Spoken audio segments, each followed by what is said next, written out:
Regardez-vous même la vidéo aussi. Quand tu épouses une mauvaise femme, le diable ne vient jamais chez toi. Son enfant est là-bas. Mon argent, c'est mon argent. Non, Mon argent, là, c'est mon argent.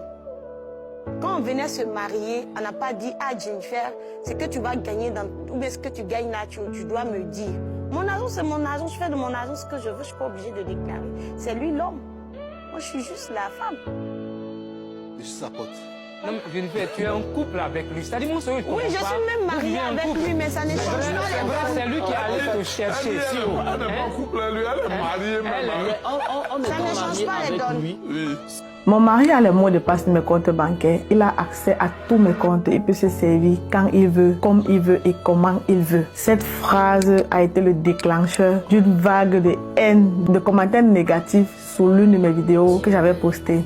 Certaines mamans ont crié au scandale. Oh, comment tu peux faire ça? Comment tu peux faire autant confiance à ton mari au point de lui donner tes mots de passe? Moi, je ne peux pas. Tu veux faire le proving de quoi? Je me protège. On ne sait jamais. Cette fameuse phrase, on ne sait jamais. Mais vous devez comprendre une chose.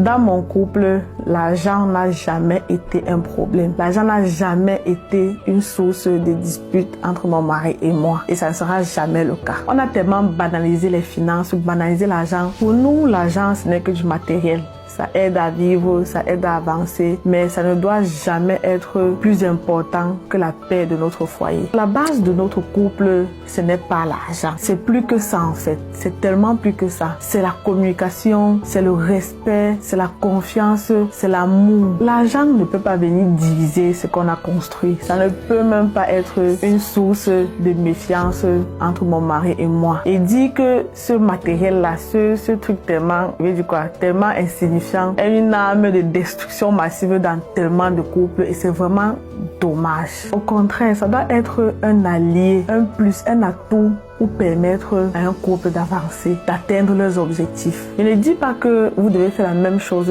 que nous, non. Chaque couple a son fonctionnement, ça c'est sûr. Mais je dois souligner un point très important. Depuis 10 ans que nous sommes ensemble, personne d'entre nous n'a jamais abusé de la confiance de l'autre. Personne n'a utilisé cet accès pour faire des coups bas à l'autre. Ce n'est jamais arrivé jusqu'ici. Donc oui, chaque couple fonctionne différemment, mais on ne peut pas prétendre vouloir construire un foyer avec quelqu'un et se comporter comme deux adversaires. Un foyer, ce n'est pas un champ de bataille, ce n'est pas un endroit où chacun cache des choses, chacun achète ça ou ça au nom du on ne sait jamais. On dirait que ton mari ou bien ta femme c'est ton ennemi, ou tu fais des messes basses pour dire que ah en tout cas moi je suis en train de préparer mes munitions si jamais demain ça se gâte. Un foyer c'est une équipe, c'est une alliance, c'est deux personnes qui décident de marcher ensemble. On s'assoit, on élabore des projets, on met nos objectifs sur la table et on essaye